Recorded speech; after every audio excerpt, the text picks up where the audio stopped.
This is Real Race Talk from Texas. It's the Revved Up Sports Show. Here's Bobby Chappie and Rodney Rodriguez.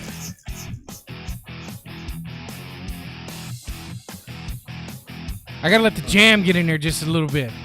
Not like breakfast jam, just the regular jam. That's right. All right, the show that started it all live on the air in a very hot north of Austin, Central Texas, Round Rock. Oh my! To be exact, damn, good. so God, it's hot today. Freaking hot, man! It was. I want to walk my dogs and do all this stuff, and I just can't, man. I have to tell them no, and it's not a good thing. It's not a good thing. It sucks, man. But anyway, sorry. Go ahead. We'll get to that. That's right. Where we start? We'll just start over. The original show that started it all. This is indeed the Revved Up Sports Show, Monday night staple show here on the airwaves. Showtime Bobby Chappie right here. The Iceman Rodney Rodriguez right there. Soon to be race winning Iceman Rodney Rodriguez there on Saturday. You damn straight. And you see what? Right here.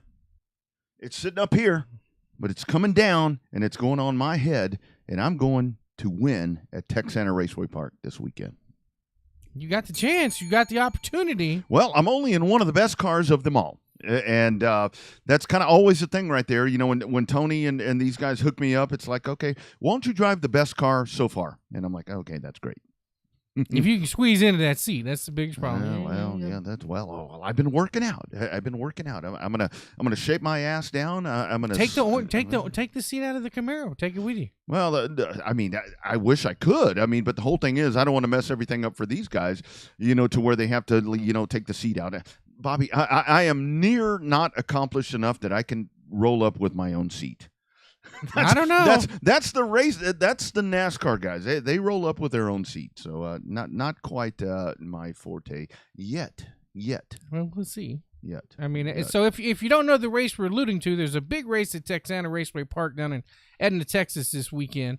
It is the Battle of the Legends, and the legends in his own mind. So you have two gentlemen that will be coming up on the show later tonight. Yep. Howard Willis and Lawrence Miklinchek versus Rodney here and Tony Blankenship's Novas versus the field there of pure stock racers down at Texana Raceway Park. So also a night of championship gathering racers. If you a Gulf Coast champion or a Central Texas champion, just come on out and we'll try to get a conversation with you, interview with you there at the intermission. Yeah, and I think that's the whole other part about that is that, it's $900 to win for a hobby stock, and that's a really cool thing right there. There's a lot of people that have come together and put that, mainly, Cord Beard, Monty Chamberlain really is the MVP in this. I think you'll agree that he's the one that kind of orchestrates each and every one of these that comes together, but the fact that when you get Owen and these guys on board with, I think this is going to be like an old-fashioned weekend festival happening at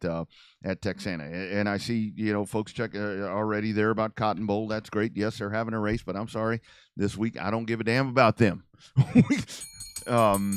I do. I do. But we're more concentrated on the races in Edna this week than we are normally. It's going to be a good time, and it's going to be a lot of fun, and all the racetracks, it's going to be cool. And as Bobby talked about later on the show, Lawrence is going to jump on, and Howard's going to jump on, and then Claude Estes III. We can kind of before everybody, so it's kind of the Father's Day feel effect that we're after the fact doing this. And one of the things that we wanted to talk about, Father's Day yesterday. We both had, the opportunity to hang out with dads and all that. Man, we talked about this on Saturday. This sport right here, it's all about the dads and the sons and daughters. That's really what this sport is driven on, in my opinion. Yeah, generally speaking, the dad is the foundation of which it's built on, whether it be for the daughters and or the sons. Yep.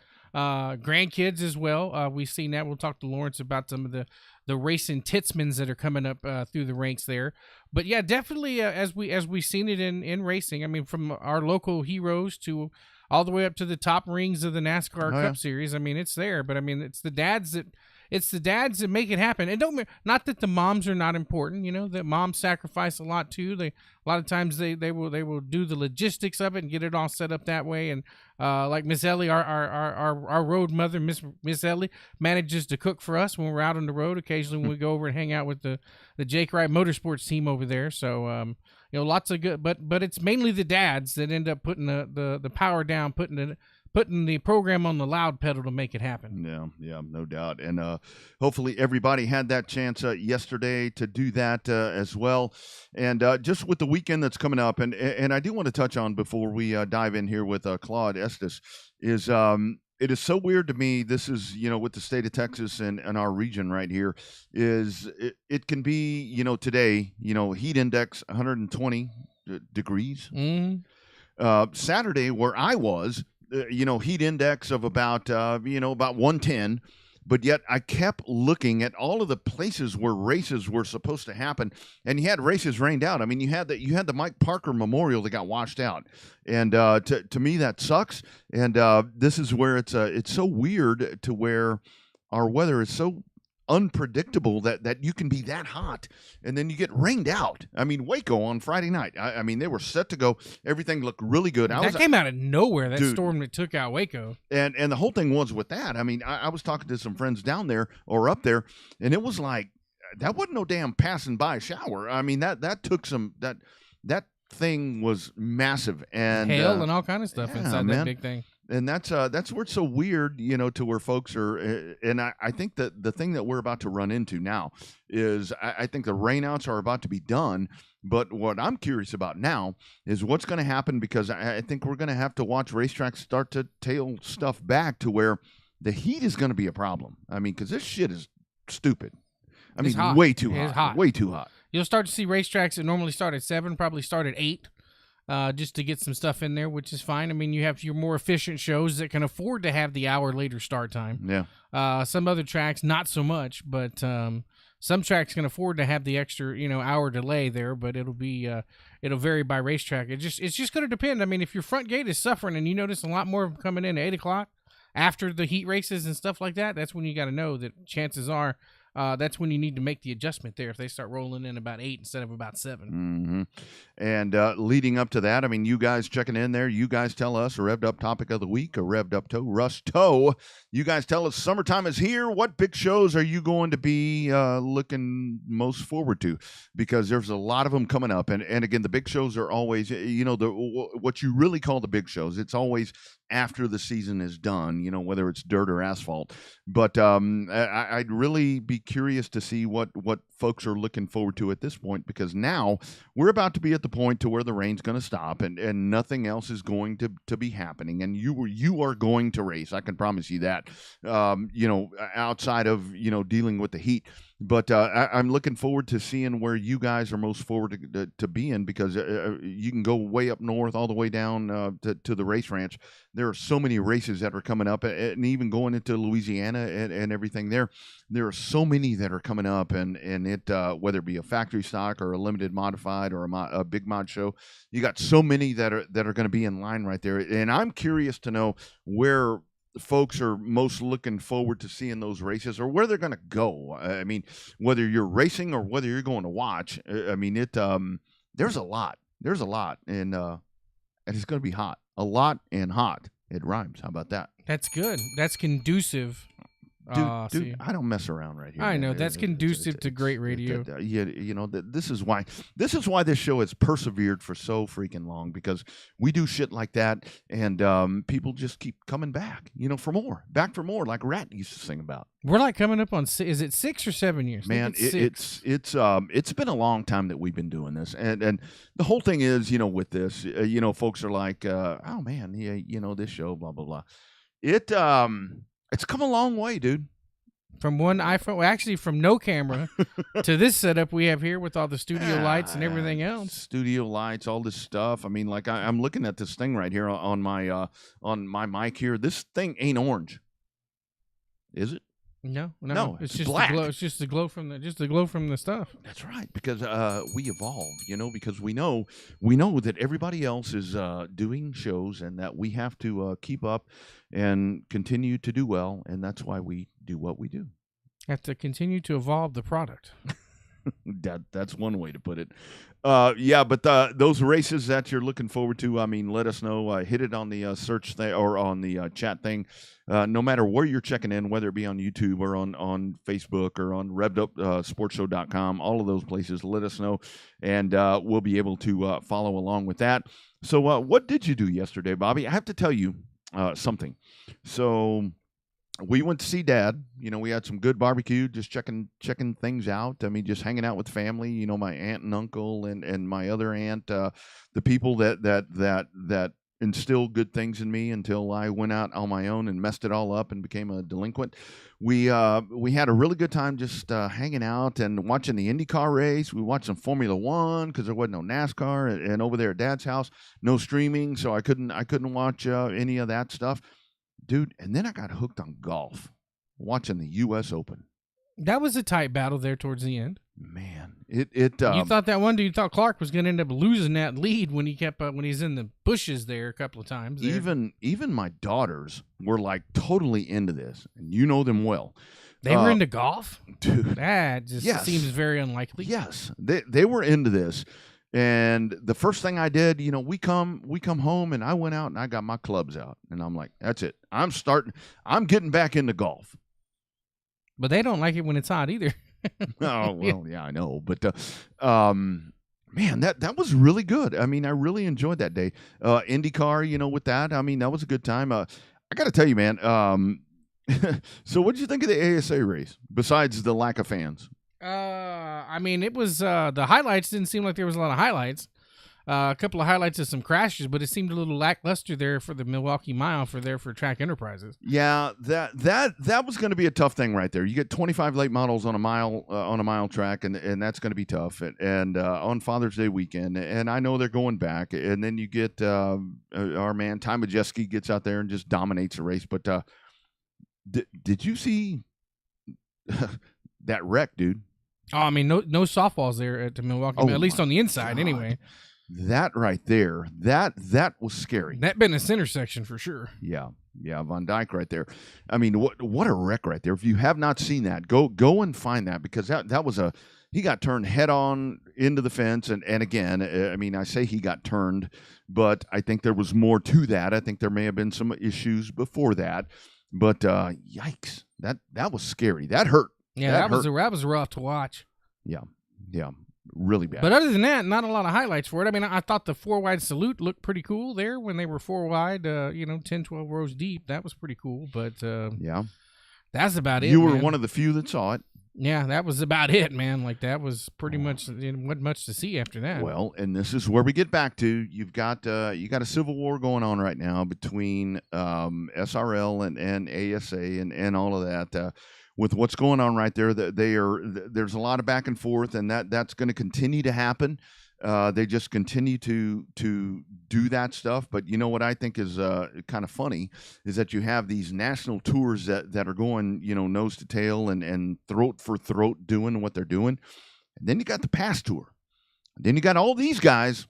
Man, I never see a lack of fans in those places. Damn, those people do not bullshit around. Well, and you know, they don't in the past series just because they have a really good racing product that's been really good for a number of years that everybody's just now starting to pay attention to, except on this show when we've been reporting on it for about 3.5, 4 years now. But I the thing that bothered me most about the Milwaukee Mile is I don't have really good vibes coming up for the truck race that's going to come up at the Milwaukee Mile. The late model race was kind of a dud. I hope that the truck race isn't, because that's a good track to have on the circuit, but there's a reason why we don't race there anymore. Mm-hmm. Yeah. Because it put on the shows like we saw yesterday, and it probably put on the shows like we'll see with the truck series. Mm-hmm. Yeah, and that's the one thing that folks, I know, and that's one thing, you know, with the folks in Milwaukee, where it's like, you know, we need a big show, and it's like I see what I saw yesterday, and it's like, okay, to me, the ASA late model tour, I mean, that's a you know, it's not NASCAR, but it's a pretty damn big show, and when nobody shows up, I mean, that reciprocates. Well, the problem is when there was no excuse for that race unless the tickets were outrageous. There was no excuse for that race to have that few fans, just because of the fact it was a NASCAR off weekend. There was nothing.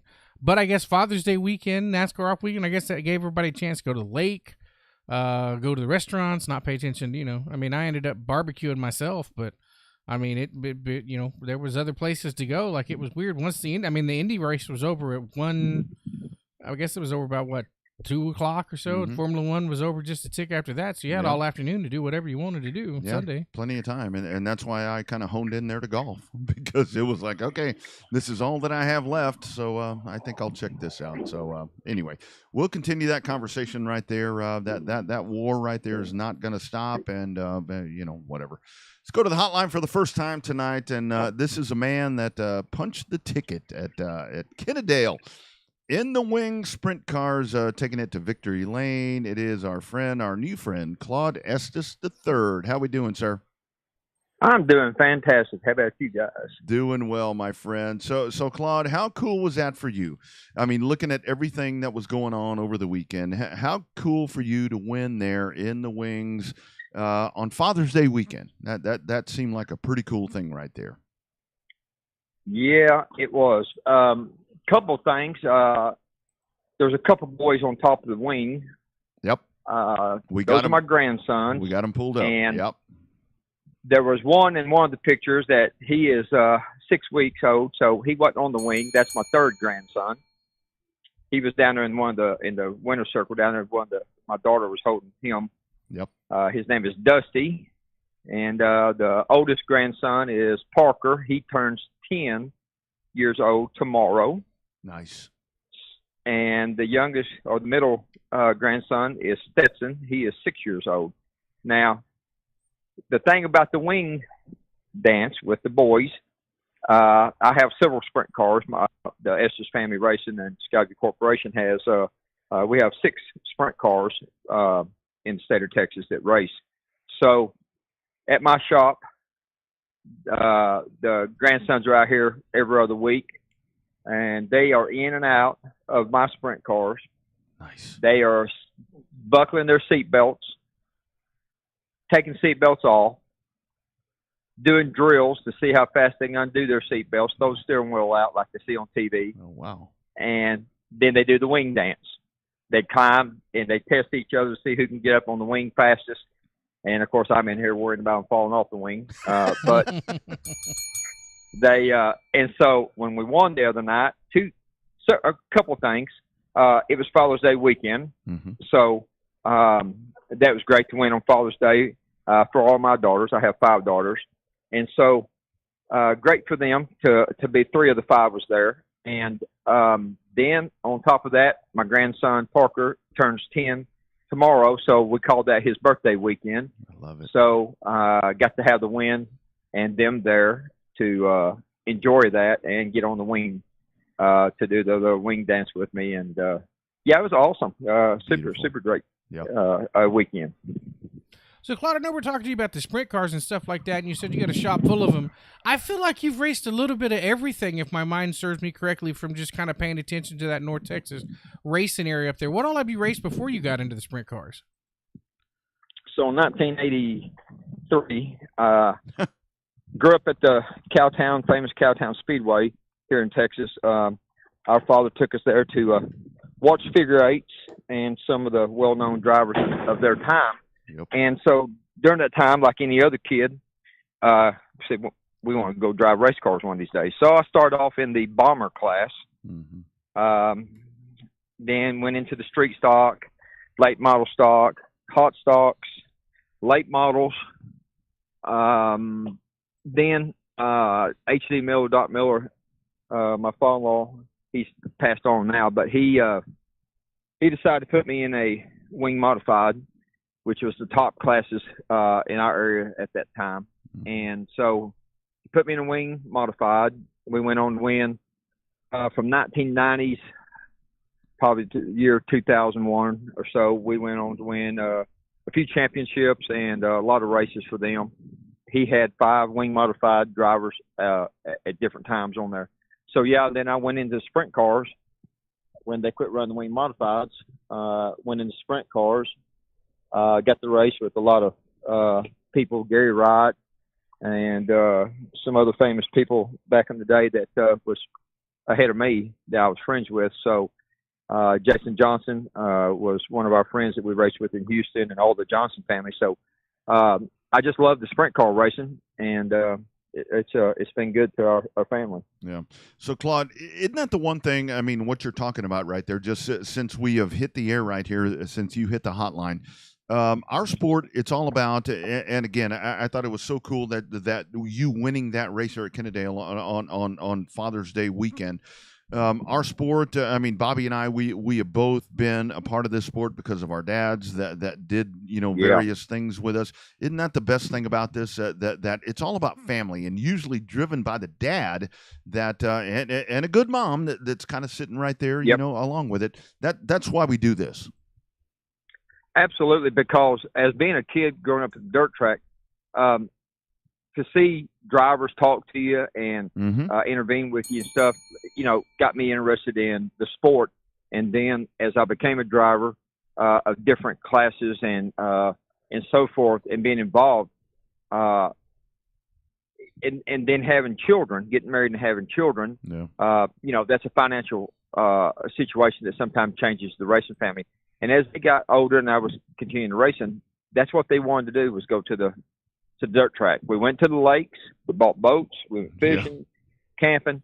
They always said, we want to go back to the dirt track. And so if it keeps your family close and keeps your kids off the streets, or keep the kids in the family doing stuff, regardless of what sport it is, I think that that's where the family should be.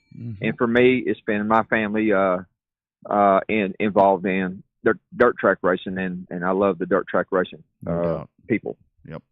So, Claude, we know that your grandsons are interested in racing because you have the car, right? And we notice that a lot of times that the second and third generation racers that come up through the ranks, or their dad raced or grandpa raced or something along those lines, to get them involved in racing. So with the young kids that you have, or the young kids that you see, what is that? We seem like there's a disconnect now between kids and cars. What do we need to do to get that next generation of racers up and running and up to speed to start replacing some of this old folks that have been doing this forever? Yeah, that's a good topic, or subject, I guess. One of the things, and different tracks, different areas, some of them promote a lot of stuff for the children when they get there to involve them. Yeah. We have some organizations here that, we go out and at different tracks, different events, the drivers go up and hand out flags to kids. They give a flag out, check a flag out to kids, and we have cars for them to set up displays for them to climb in, get on, and then try to meet them. The tracks, there's a lot of challenges for tracks to get young people in when there's so many other things for them to choose. But honestly, my grandsons, their father and their grandfather on their dad's side have raced dirt track cars for years. And their dad, Parker's dad, he raced a junior limited Saturday night in the UFO car. So that was his second time to ever be on the track. And so both the boys run go-karts. So they're getting their feet wet in that. And to be honest with you, we take them to shows. Their dad takes them to the water park, lakes. Their mom is always doing stuff with them. And when it comes race season, they want to be at the racetrack. And there's a lot of kids there. So that's for parents trying to figure out what to do to keep the kids happy, out of trouble. And when they say, hey, when this race season starting and let's go to the racetrack, I want to see all my friends. If you can keep that motivation going, I don't think there's anything bad about it. No doubt. Not at all. No doubt. So, Claude, I mean, for you, I mean, back to you behind the driver's seat. I mean, talking about all of your time in there, and you and I are a lot alike. I can tell you this already. So for you, I saw some of the posts there. It said the old man, wins the race or whatever, and you're hardly old. I want to give you that. But for you to go out there and you're racing dudes that are really young, because like you're talking about, I mean, these are really young people that are racing against you guys now.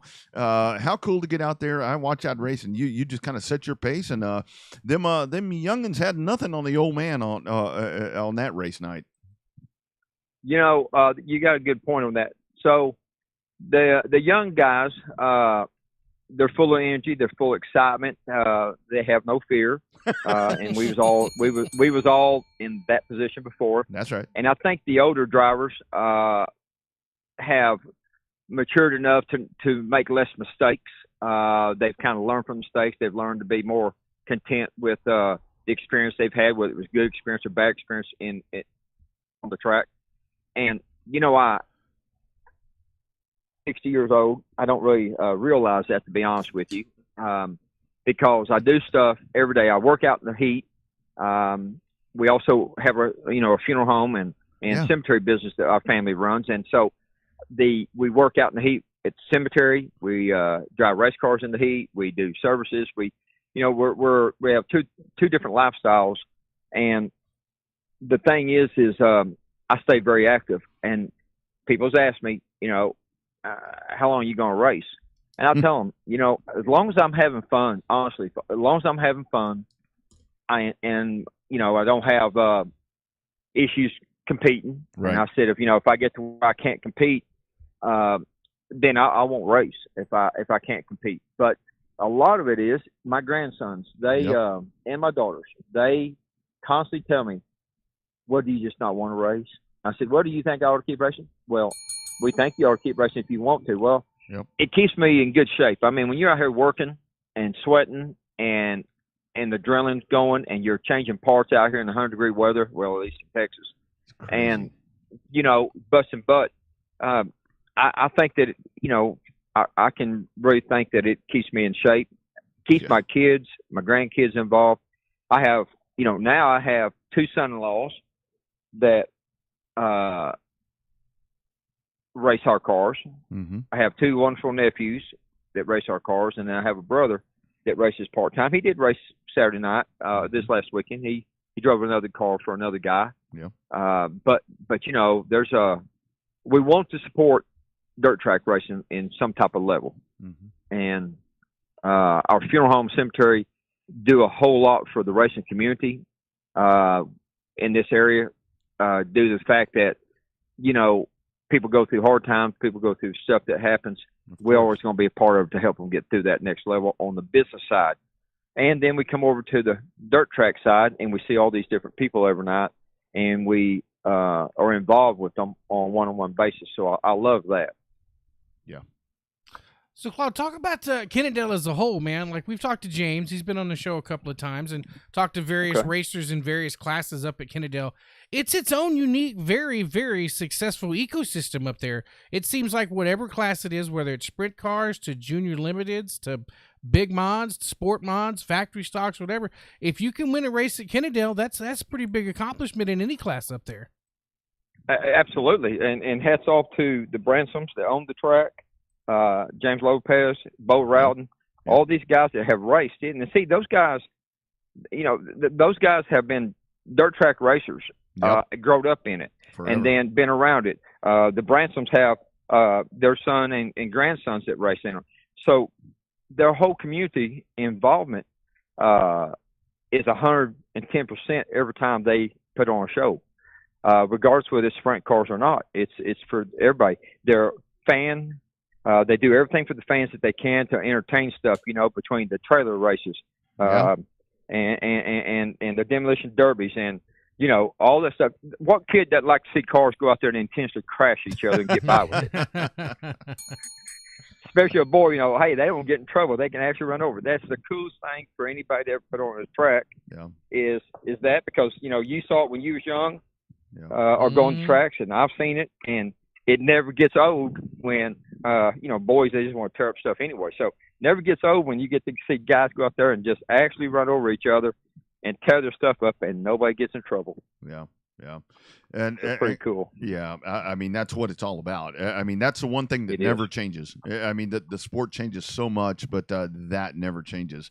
So no, I would like to see some figure eights occasionally back because, when I got into figure eights, I watched it for years, but when they told me, back when Cowtown Speedway was running them, they said, are you going to run the figure eight race? And I said, I've been looking forward to that ever since I was a kid. I said, I'm going to run on a track and I get to aim at somebody and try to hit them and not get in trouble. how much cooler is that inside there for boys, Oh man. So yeah, but I know there's insurance and things that of course won't let them do it like they used to, but it's still a cool deal though. Yeah. Well, the thing is, those races help your other business, kind of. And, well, back in the day, back in the day when they had stock cars, you tore up those cars, you went down to all the 13, 14 wrecking yards in the Metroplex. That's there, right. And they would sell parts to them. And I mean, right. when you look at dirt track racing and stock cars, you went down to the wrecking yards, got a A-frame, got a spindle, got a rear end, got a fenders, and so the wrecking yards could take cars that was abandoned or no good anymore for street use, and sell parts to them to run for dirt tracks. And so, it was still producing incomes for each level of a business that needed to survive. And so, I thought that was cool because, you can take something that's someone's man's junk and turn it into another man's gold. That's because it's junk when it went to the wrecking yard, and I need that rear end out of that car. And that's a piece of gold to me to go race on the dirt track. So I love it. Yeah. I love it. Yeah, one of our best friends that helped my dad and I start racing. I mean, he had one of the wrecking yards, and he was like, "You go get whatever you need. Put my name on your car. I don't care what you come out with. Whatever the hell you come out with, just put my name on the car and let's go." Absolutely. Right. And, good old days. Yeah, and and when they had their kids or grandkids, they said, "We're going to the wreck yard. We're going to pull some parts off." And they was like, "Oh, we get to disassemble something." Yeah. There again, family involvement, and I love it just because of the family involvement and the work that the promoters put into the dirt tracks to put on a show. Hats off to these track owners and promoters that do that on a weekly basis. A lot of work. No doubt. So, Claude, what all are you doing this year? Obviously, racing there at Kennedale. What else you got on the schedule? Staying with that? Or, what else am I doing for motorsports or for what? For motorsports and, just racing. What all are you doing? Well, so Kevin Rutherford, he is one of my son-in-laws. So I put him in a sprint car 3 or 4 times last year. Nice. He did pretty good, and he's run a car at KSP for the points championship, and he's doing very well with that. Yep. Shannon Tankersley is my other son-in-law. Oh wow! I didn't know that. Didn't know that. Yeah. I did not know that. Okay. Yes, he is, and the Tank, and so I raced with Shannon before he was my son-in-law. I raced with him on the circuit with ASCS for a long time, and we always got along, even though we didn't, see each other except at the dirt track. And Shannon's got a lot of experience. Some of it from mistakes and crashing. Some of it from not make mistakes and winning. But he's one of those boys that he'll get the job done. Yep. When it comes time to get it done, and so he's got one of our race cars that we helped him out. He owns a bunch of the stuff on it. We just helped him out with a chassis and some parts, but he's run with us this year. And then, of course, my nephew, DJ Estes, he runs the 74 car in the sprint cars. And then Kobe Estes, my other nephew, runs the 71. And then, of course, my brother, Daniel, he runs 72 car when he runs his car. And so, yeah, it's pretty exciting as far as that. We definitely keep the parts supplier of everything that's associated with the sprint car. We keep them in business, I think. Love it. Love it. Yeah. No and, shit. yeah, we've been doing business with Lightning Wings. To talk about years, we've been doing business with Lightning Wings since I started driving sprint cars in about year 2002. And I met Jim Bailey sort of by accident. I was at ASCS National Tour race in Speed Week in Oklahoma, and we turned the car over and tore the car up a little bit. We put it back together, and we was headed home. We couldn't run the next night, and he's come down. And he's like, "You get everything fixed?" I said, "Yeah, but we're going to head home. We don't have any more nose wings or top wings, right? So we're going to head home." And he's like, "Well, I sell wings and stuff." I said, "Sir, to be honest with you, I don't have enough money to buy anything right now. I'm broke and I'm heading home." Yeah. And the man said, "Look, I'll get you a top wing and a nose wing. You come down here, we'll help you get it put on. You can go race tomorrow night, and then you pay me in the next, 2 or 3 months when you save up some money. Love it. I said, no, sir, I like to pay my way as I go. He's like, I trust you, just do it. Yeah. And the funny thing is, so I done it, and he helped me out. And about, 3 weeks or so went by, I get a call from a young lady. She said, I need to know when you're going to pay for this wing. You picked it up at Lawton Speedway, maybe Oklahoma City. I forgot which one up there. Yeah. And it's an outstanding invoice. That was his daughter, Clarissa. Yeah. Which I didn't know that then. And I said, well, ma'am, I'm sorry. He told me I could take a couple months to pay for it. Yeah. Well, he didn't tell me that. So it scared the crap out of me because I didn't know those people. Right. And so he finally got on and told me, he's like, no, I told the young man to do it. So that was in 2003. Damn. 2003, 2004.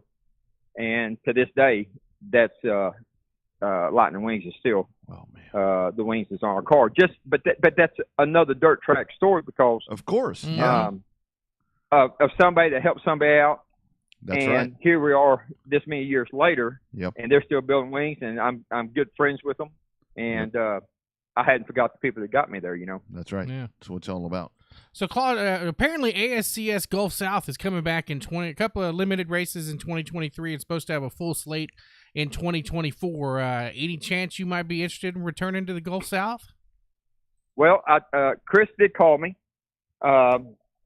When I first saw that, I just shrugged it off as that's not going to ever happen. The Johnsons was the biggest supporters of ASCS Gulf South region. They produced the best racing and stuff in that region.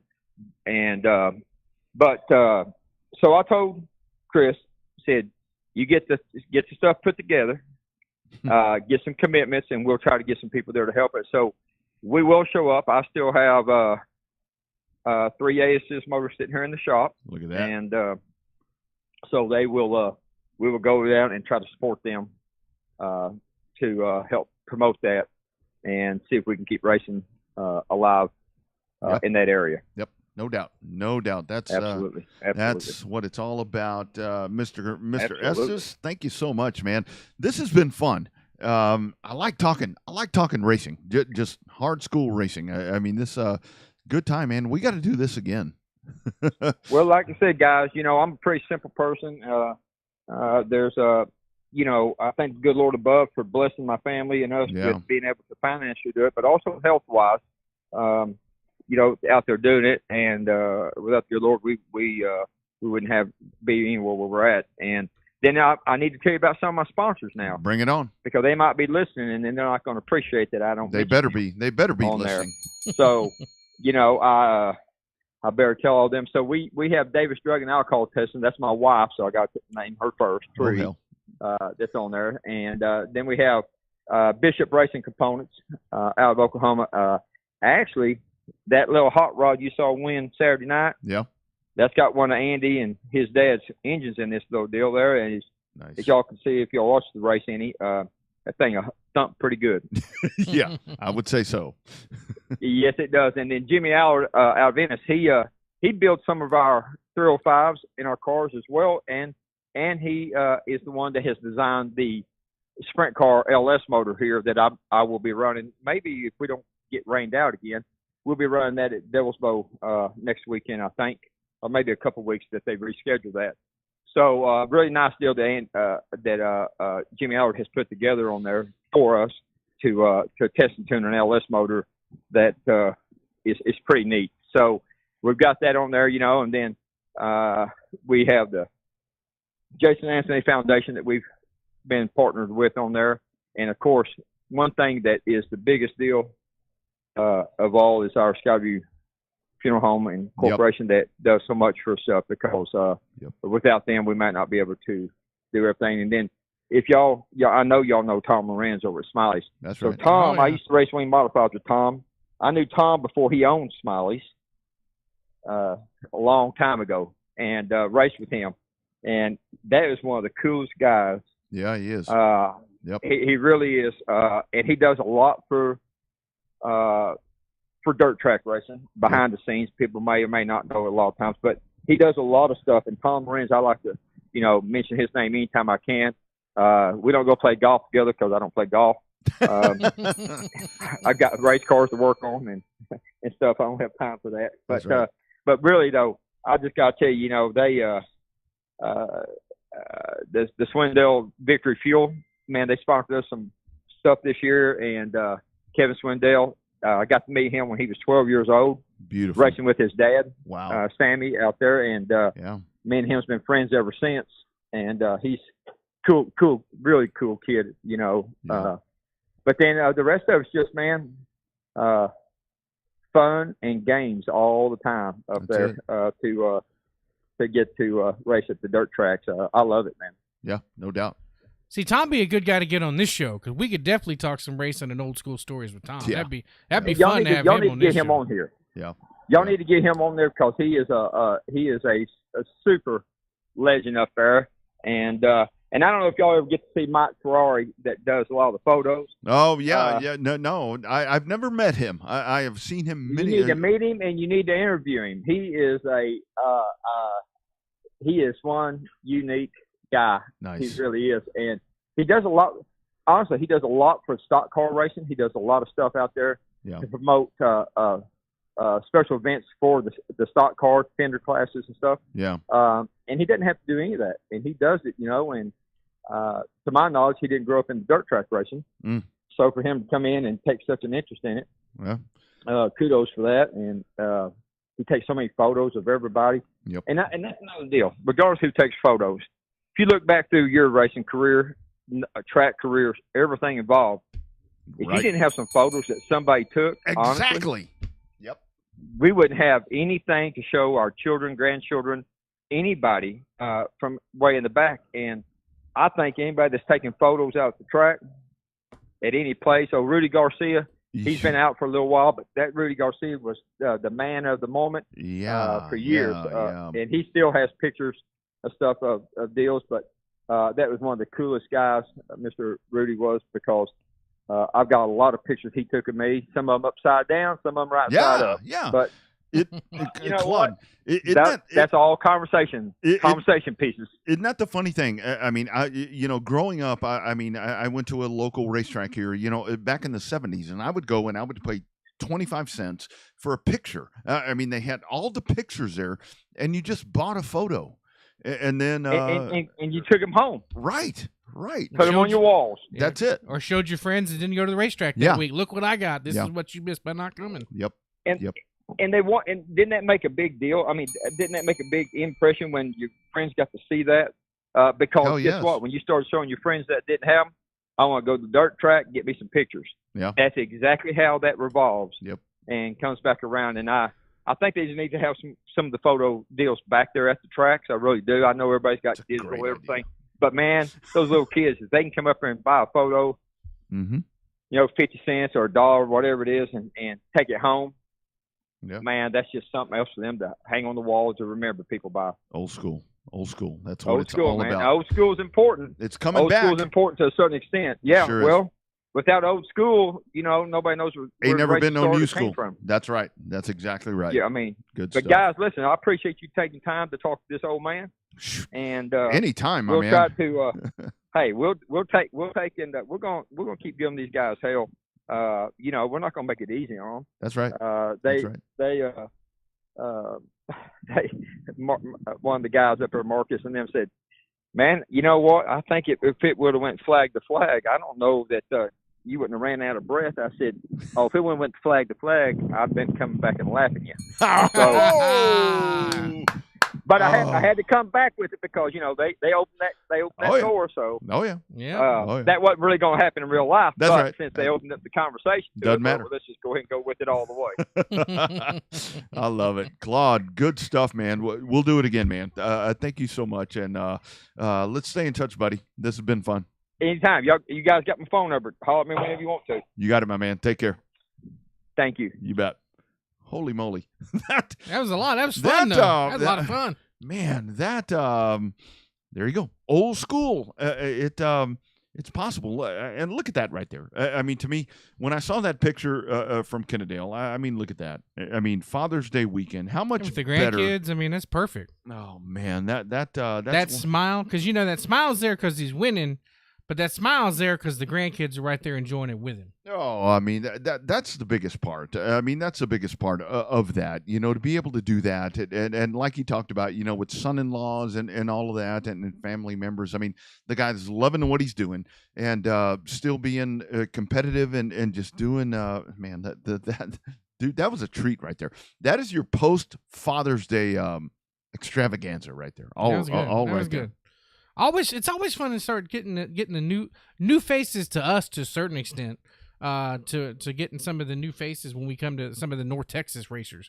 So we've had a lot of fun getting to know a lot of the guys and gals up in Kennedale and up in Southern Oklahoma Speedway. We talked to John Webb a few weeks back, and so it's always fun to expand the horizon and meeting new people, the new cars and stars of this racing world that we call the great state of Texas here. Hey, did you know I was looking at the Facebook feed? Your boy, the Duke. Jake Wallace it's his birthday. It's his birthday, and he's checking in on the show. Yeah. So happy birthday, Duke! Birthday today, and I got to tell you one thing right there. That's one of my best buddies right there. I mean, he taught me a lot about racing. He taught me a lot about dating. He taught me a lot about a lot of things. And I mean, happy birthday to him, and happy Father's Day, to Jake and all those folks. I mean, pretty cool thing right there. I love that. Yeah, no, I'm glad he's taking time out of his busy birthday to actually listen into the show. So that's good. Yeah, Jake. Thanks for making time for us, buddy. You had nothing better to do, Duke, than check in on this. I'm talking to Lori. She's got to step it up a little bit right there. Had to be something better than this. Had to be something better than this. Trying to check in with our man Lawrence Miklachek, and you know what? Lawrence is a busy man. He's probably working on these race cars. I know. Not the Novas. Tony's got that covered. Yeah, but he's probably working on that fleet of race cars he's got over there. I'm sure he is. He's probably doing stuff right there. So we'll check in with him and do all that. But coming up, Howard Willis is coming up, and Bobby McCarty. That's pretty good. Did you confirm that over the last? Yeah, it's a fluid situation, but okay, perfect. I think it's all going to work out because he said that he wants to be on the show, so that's not a bad thing. You guys don't forget. Here is your question of the week: what shows are going to be the best coming up in the summertime? You guys need to tell us, depending on the racetrack and the location. We'd love to hear that from you guys. More coming up. Hashtag Real Race Talk. Hashtag Show Day. Hashtag Unfiltered. It is the Revved Up Sports Show.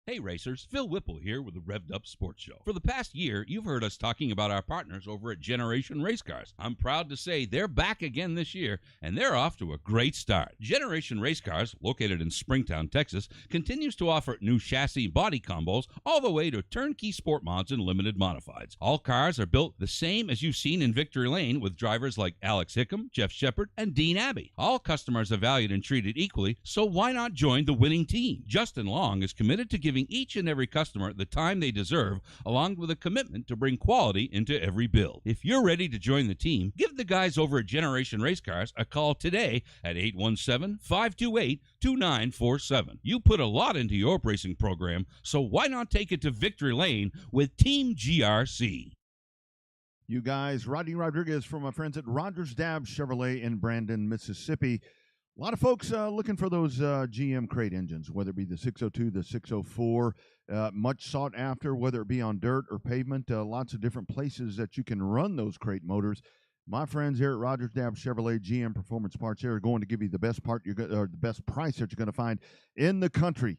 Check out my man Ryan Polk, 601-824-5457, or hit up rpolk at rogersdabbs.com. Get in touch with him. let him tell you how he's going to get those engines to you. I mean, take a look right there. I mean, they're in stock. They're on the shelf and ready to get to you. Sealed crate GM engines. You can scan that QR code, and I promise you, you are not going to beat that price. Best price in the country. Rogers Dab Chevrolet GM Performance Parts in Brandon, Mississippi. Check them out and tell me you heard about them right here on the Revved Up Sports Show.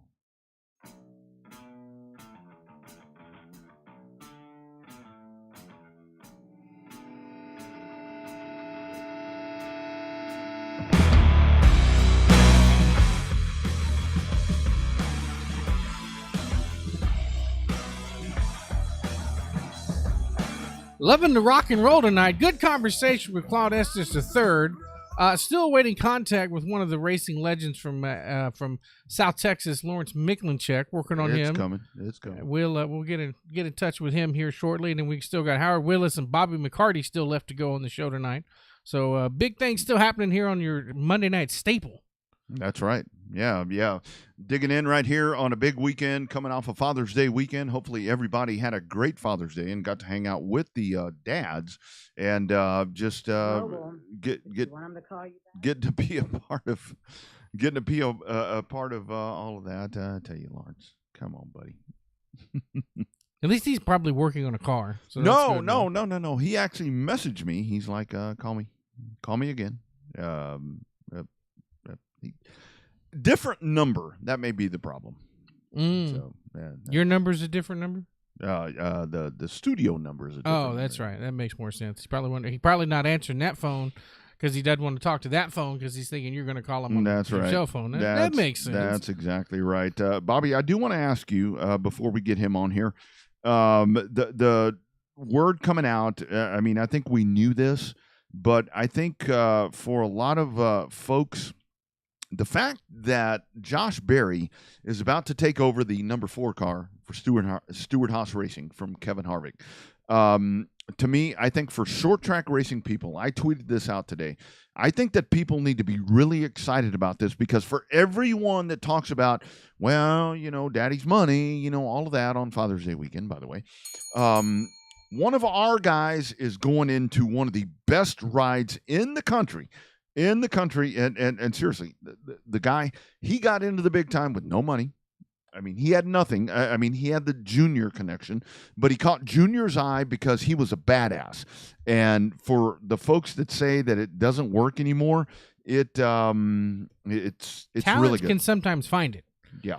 You can always find talent somewhere at some level. Yeah. I think the part that surprised me the most is I thought Zane Smith was going to end up in the 4 car. Yeah. I really did. But there's still a chance. The 10 car's still got a chance to need a new driver. Yeah, but, it's going to need one. I really think that it's a good fit. I think it depends on whether or not Busch likes him or does Smithfield like Josh Berry. Yeah. It's a lot. But I think it's a good thing. The fact that one of our guys is getting one of those rides, really cool thing. All right, to the hotline. We got him. Here we go. We got it all figured out. It's a long wire between here and out there around Corpus Christi. I think we lost him. We'll get him. We'll get him back in here. Well, we had him. The line got cut somewhere between here and Corpus Christi. We had him Christi. for a second. It must have been all those windmill things. The windmill things, chopping it up in the wind. I think that's what it was. We're still working right here. See, this is why we do this stuff live. We could tape this and can it all together and make it sound all pieced together, but no need for that. No need for that. This is live. That's right. If you listen to it on a podcast, it is recorded live. This is live radio as it happens. Yeah, that's right. We'll get him. We'll get him here in just a minute. But the whole thing there with Josh Berry, to me, that's what it's all about. That's what it's all about. Yeah, official announcement set to be Wednesday afternoon at noon here. I think it's 1 o'clock there at SHR there in Stewartville. They're up there outside of Mooresville. So lots of good stuff to be happening. Maybe we'll get our man Shane Turner. He just passed Shitty Chevrolet. Yeah. City Chevrolet, not Shitty Chevrolet. Shitty Chevrolet. Oh my goodness. Not that we're going to get them as a sponsor, but City Chevrolet. He went in there. They sell merch at that dealership. One of the few dealerships out there that actually sells merchandise. I would hope that they do. Because that's where they make a lot of money doing stuff like that. That's easy money. Easy money for folks rolling through there. It really is. I mean, that's easy money right there up on the wall. And they still got some of that stuff at the NASCAR Hall of Fame, too. Good selection there of various merchandise there at the NASCAR Hall of Fame there in Uptown Charlotte. No doubt about it. Expensive merchandise, but still a ton of it up there. Well, that is the place to go if you're going to. I mean, granted, I lost. I lost. I mean, I spent $160 on merch when I went to Daytona. So. Yep, no doubt. All right, there he is. We're going to the hotline. We got him now. We got the man. Yeah. We got the legend. Lawrence. How we doing, buddy? What's going on this evening? Pretty good. If I could get my phone to work. Well, it happens. It happens. It happens. It happens. Yeah. So Lawrence. Yeah, that's a living out in Petronilla life. Yeah, no, it's all good. So Lawrence, I do want to ask you. I mean, we'll talk about the race coming up this weekend, but let's talk about that kid you have out there. Let's talk about that grandson. That is a bad little man right there that you got in the fold. He looks like he might turn out to be a driver. I think so. Yeah, he's been doing well. He's got an old car that John Howe. Y'all know who that is. Oh hell, there you go. Built me. We kind of got together and put that old car together a few years ago, and it's just never really had a good opportunity. We never had a good enough motor, and anyway.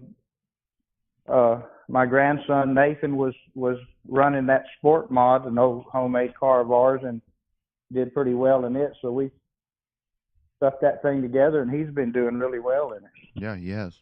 I think what's great about watching Nathan move up the ranks, if you will, is I remember announcing some of his races there in Edna when he was running in the E-Mod class, and then he won a couple of races in there. Then he took that car up and started running with the Limiteds and started running real good with them, and now he's got this new car and running really good at the race ranch and then running good when he comes up to see us in Edna.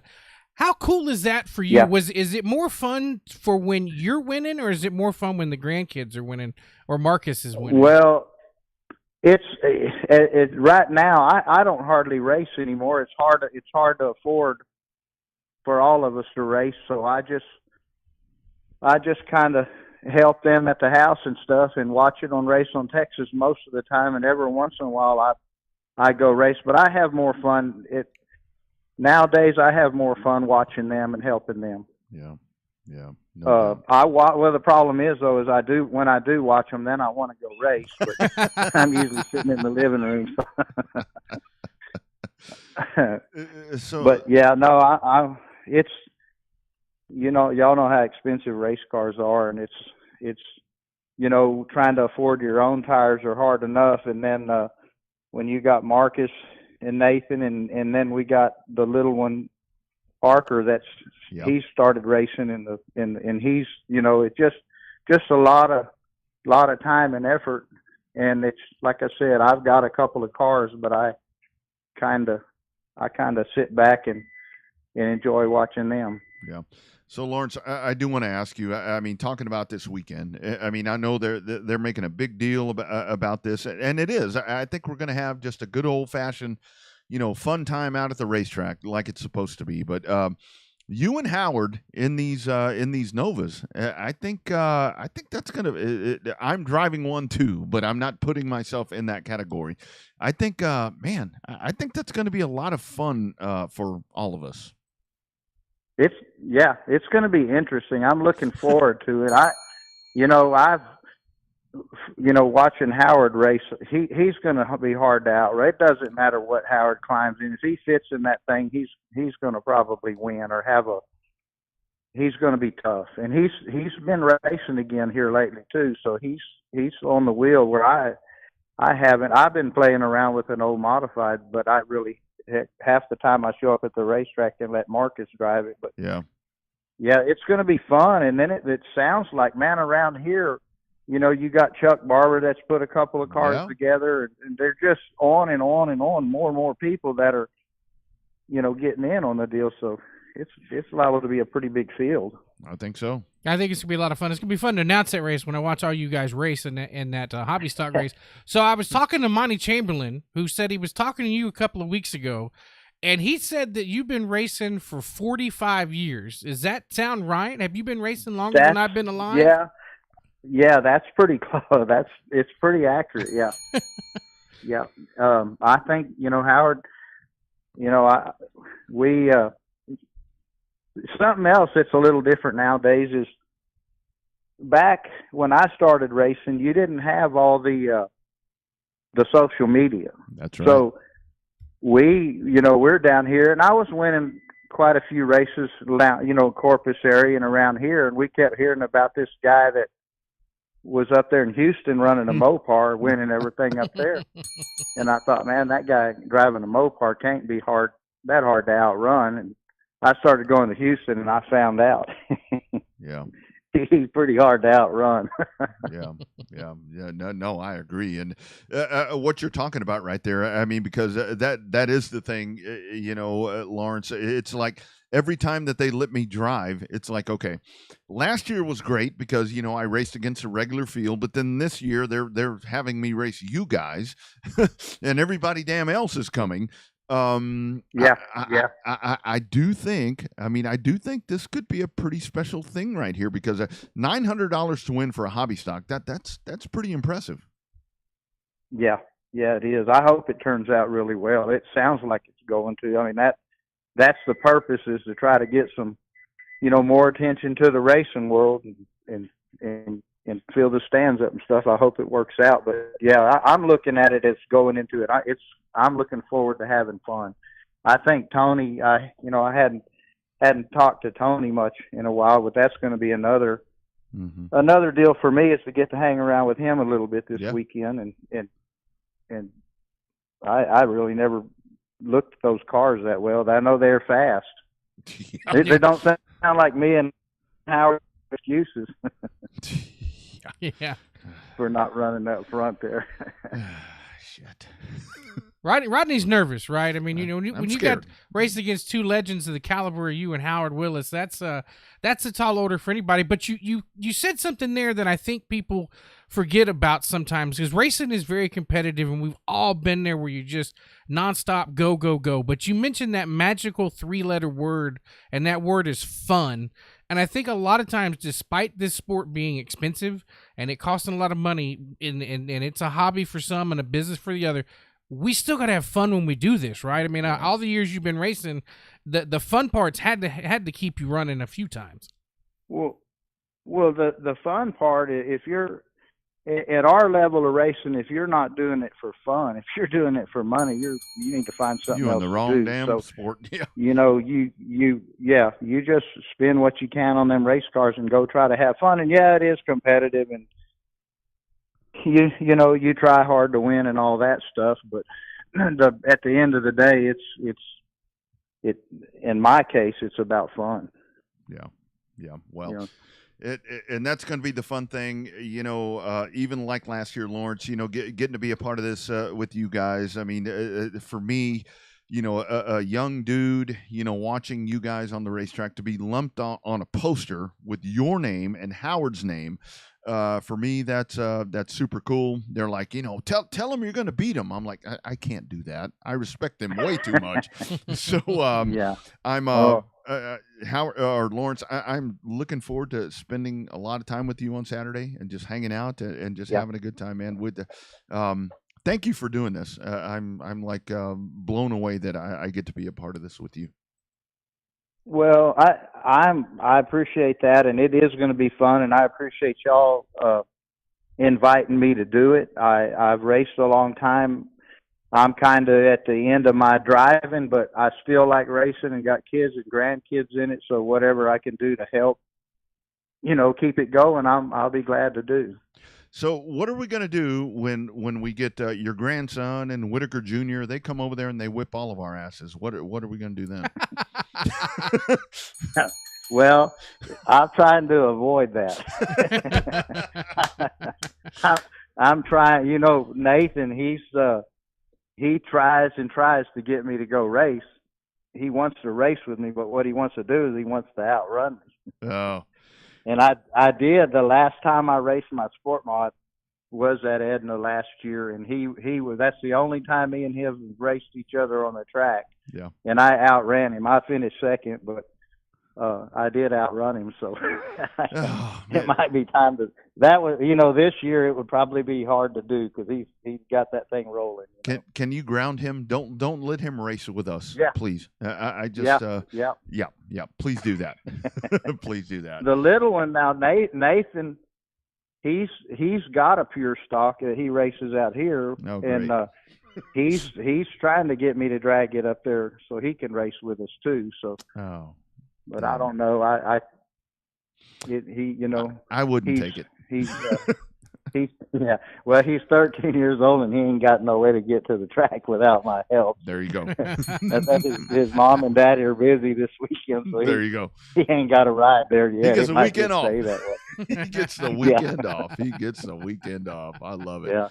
Lawrence, man, I'm looking forward to spending time with you. I mean, again, for me, with all of this, I mean, for me, with you and Howard, it's hanging out with guys that I wanted to be, when I was a young dude. And I know we're going to have fun, and I'm looking forward to it. Thanks for jumping on here, man. Right. No, I'm looking forward to it. And actually, me and Howard have raced against each other for a lot of years, and we've probably gotten closer the last 5 or 6 years because we don't race with each other much. And I'm looking forward to hanging around, getting to visit with him a little bit too. He's a pretty neat dude. Yeah, he is. He don't look like he's lost it. I think he's already won 2 features this year. Yeah, no shit. Yeah. And I don't know. He may have only raced 2 of them. Probably right. That's probably right. Yeah.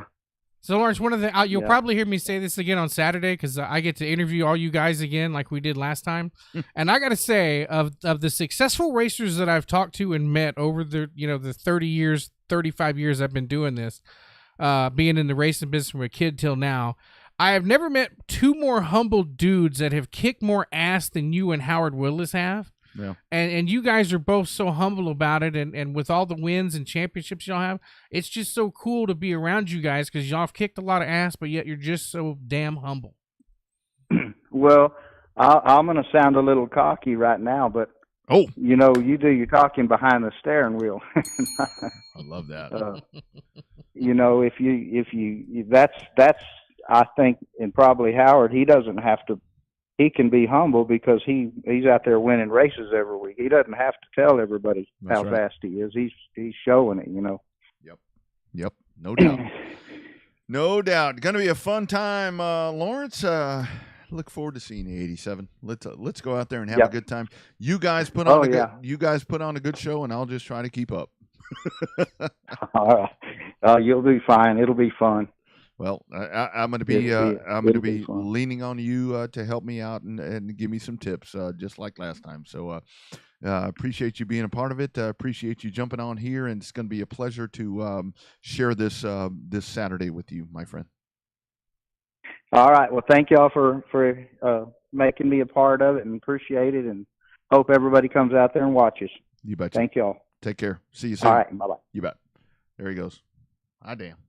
That dude. I tell you, you said it. I mean, just humble as can be. And people don't realize, people outside of Texas, how many races that dude has won. Him and Howard both. I don't think you could have, we could fill a studio with trophies of the races those guys have won and probably still run out of room. Yeah, no doubt. That is one of the guys that I remember being a young kid and going to dirt track races, which we didn't do a lot of, but we went to big shows, and it's like, who's Lawrence Miklicek? And it's like, well, there he is, right there. I remember when he ran a TIDA race at CC Speedway one night, and he came out to qualify, and the crowd went absolutely ape shit.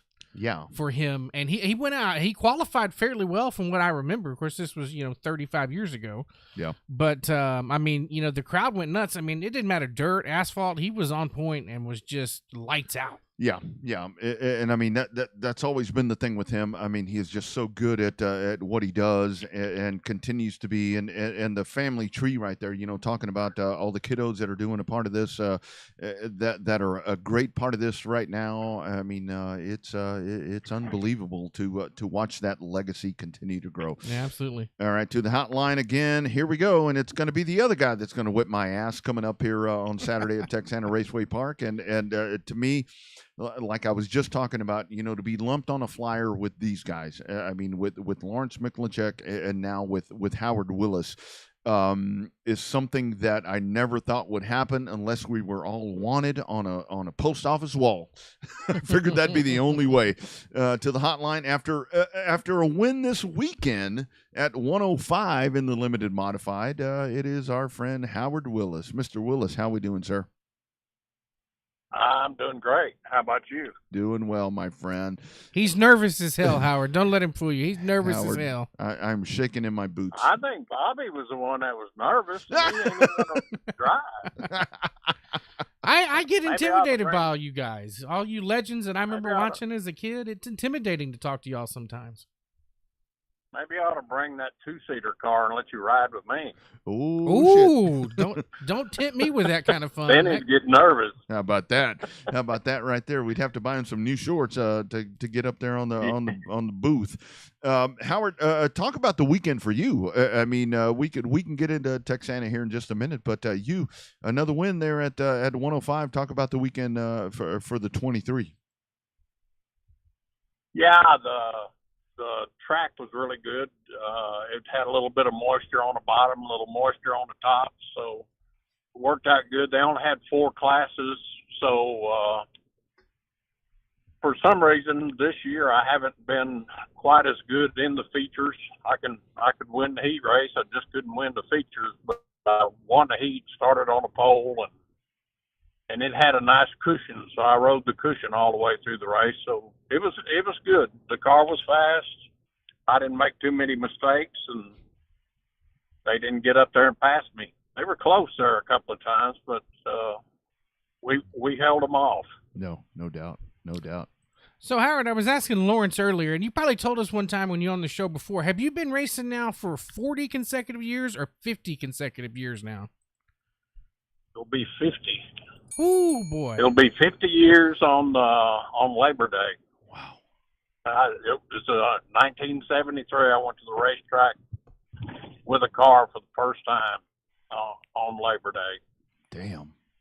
Wow. That's A crazy. long time. That's a long time, but that's awesome at the same time. Yeah. And I ain't even that old yet. I was going to say, aren't you like 25?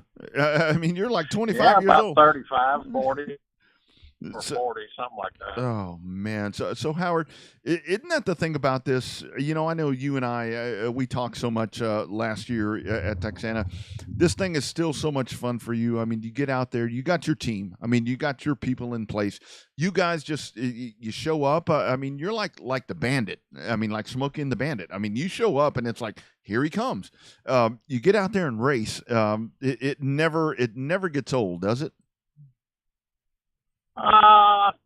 The racing is still a lot of fun. I mean, working on it, I really don't get that pumped up about going out and working on it anymore. But I've got a couple of guys that come over to the shop every Tuesday and Thursday and Saturday, and they pretty much get it all ready. I just kind of have to just point and tell them what we need to do, and they'll do it. So that helps a lot.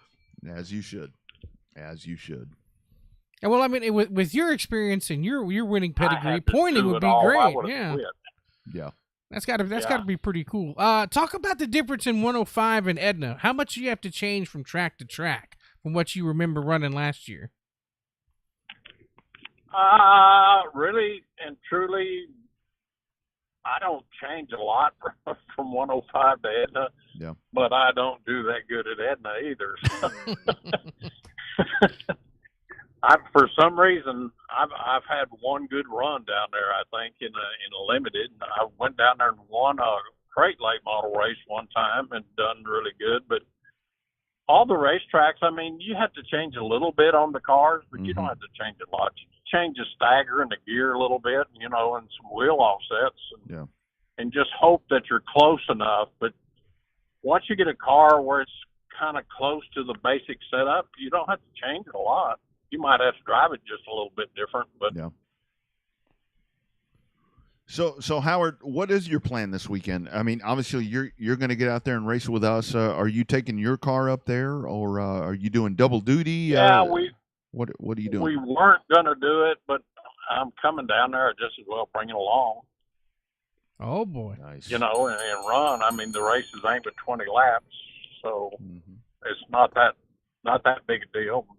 Biggest thing is I just got to run the Nova and kick your ass is what I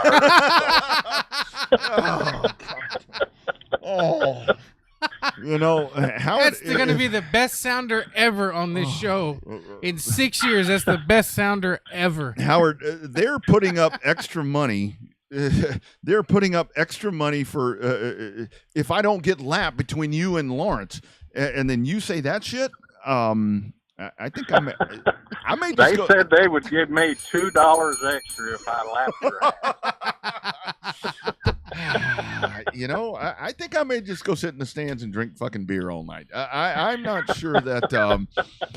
Holy moly! I don't know. It's been a long time, and those things are on slicks too, aren't they?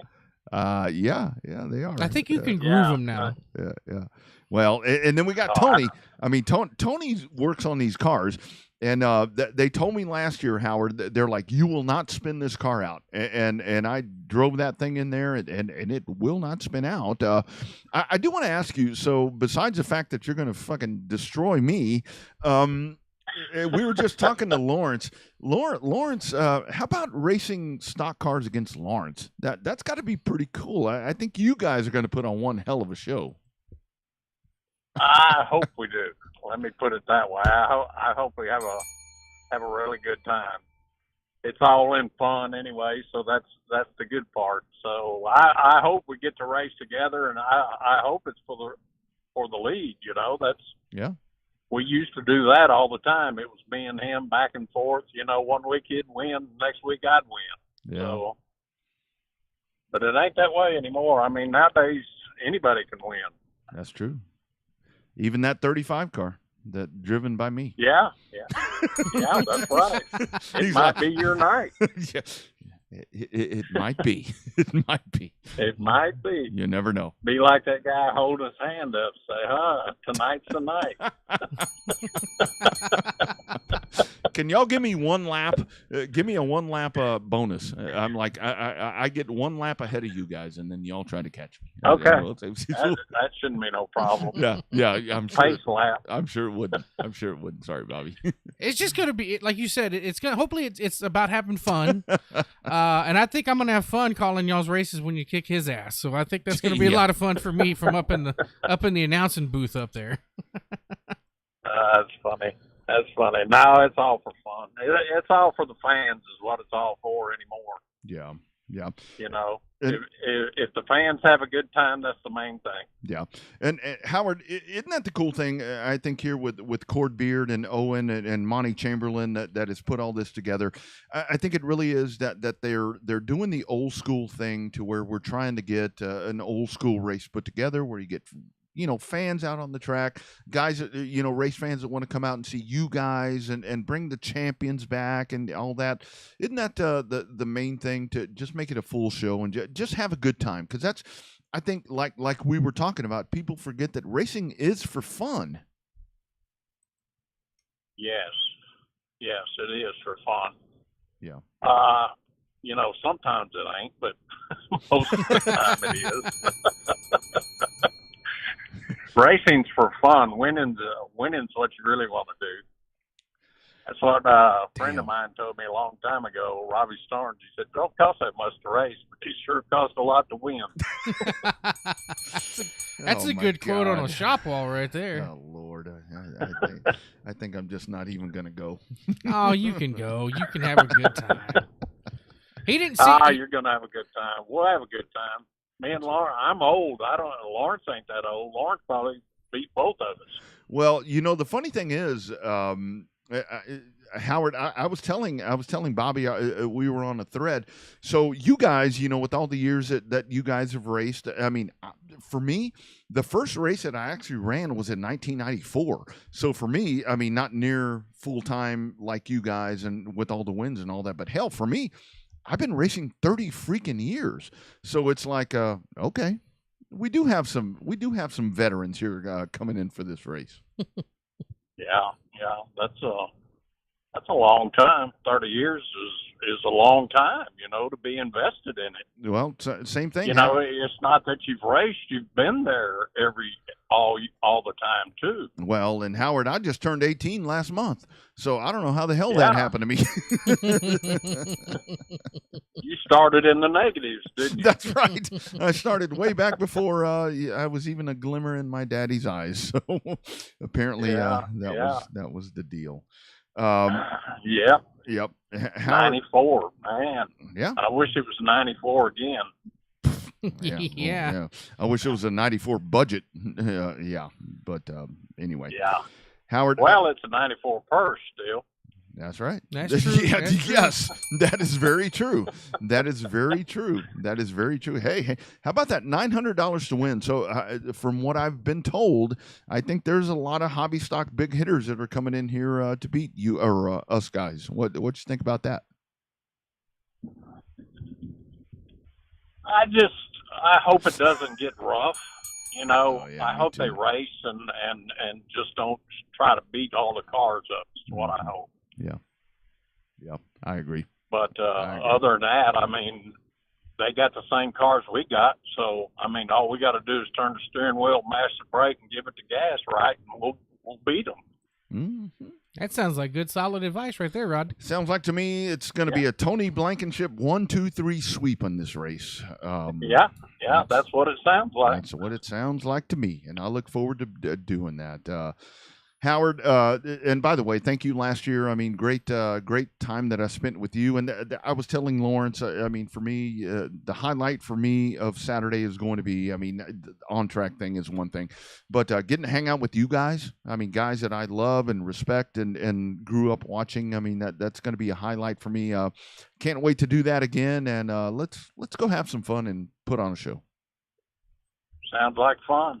Like fun. You betcha. We'll see y'all probably Friday night. Just depends on how work goes. Yes, sir. But I'm planning on being there, but I can't guarantee it. Yep. But I'll be there Saturday for sure. Same thing. Saturday for sure. We're looking forward to it. Looking forward to it. All right, legend. We'll see you up there. All right. Thanks for calling. You bet. Take care. Y'all have a good evening. You bet. Thank you. You betcha. Not many people can say that Howard Willis told him, "I'm going to whip your ass." That's great. That's got to be the sounder. That's the sounder of the show. The history of the show, that is so. I'm like, that's so outstanding. And you got off your game because you got a couple of F-bombs in there. I know. But that's fun. We got to get that on the Texana site. The whole thing. Maybe we'll bleep out the F-bombs, but the one about, I'm just coming to whoop your ass. That's all that needs to be up on the Texana page. Well, and I think the even bigger part right there is, the whole thing is, Lawrence talked about, bringing cars and Howard, bringing his cars. And that's the one thing that because, you and I were talking, Howard does struggle there. He does struggle at it, and he struggled last year. Very surprisingly struggled there last year. So I'm sure he's going down for a little bit of redemption there. Texana is a great place to race. If you have questions about wanting to go down there. It puts on a hell of a lot of good racing in all the classes. But this hobby stock race we got going on this week is going to be a whole hell of a lot of fun, and it looks like it's going to be a really, really good weekend of just old-fashioned race car drivers doing race car driver shit. Yeah. I think you guys need to check in and just kind of be a part of this. It's going to be a really cool thing.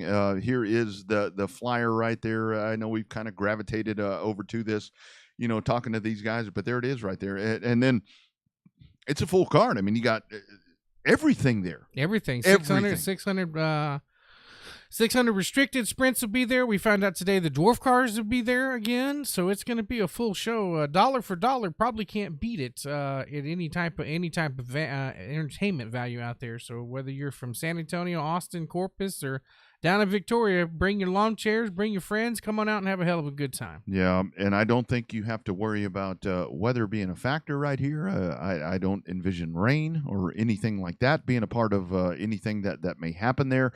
So that's going to be a really cool part of being able to get to the show. So just come on out and be a part of the fun. Yeah, it's going to be a whole lot of fun. It'd be definitely I look forward. I'm excited to it. Excited to do it as always. I have fun when I go to Edna, and definitely looking forward to it in terms of having the